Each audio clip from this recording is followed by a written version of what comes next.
للمستثمرين، للمؤسسات،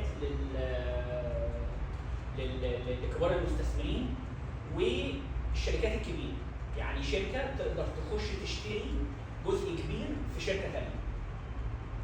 طيب الطرح الاولي او الطرح الخاص اللي هو بتاع الشركات والمستثمرين بيقعد مده محدده وبيدوهم حاجه اسمها نطاق سعري، ما بيدوهمش سعر محدد. نطاق سعري مثلا وليكن عندنا ابسط مثال واقرب مثال لينا كان سهم جورميه. كان النطاق السعري بتاعه من 5 جنيه و20 قرش ل 5 جنيه و90 قرش. طب كل المستثمرين والمؤسسات والشركات بتعمل ايه؟ بتحط اسعار وبييجوا يراجعوا اخر المده دي عروض الاسعار دي في حدود كام؟ والله الطلب كتير وفي اقبال والاسعار عاليه، السهم هيوصل لحد 95. طلب قليل ومفيش اقبال هيبقى 25، او ممكن يتفقوا على حته في النص. طيب في سهم جورميه مثلا اتفقوا على 5 جنيه و90 قرش.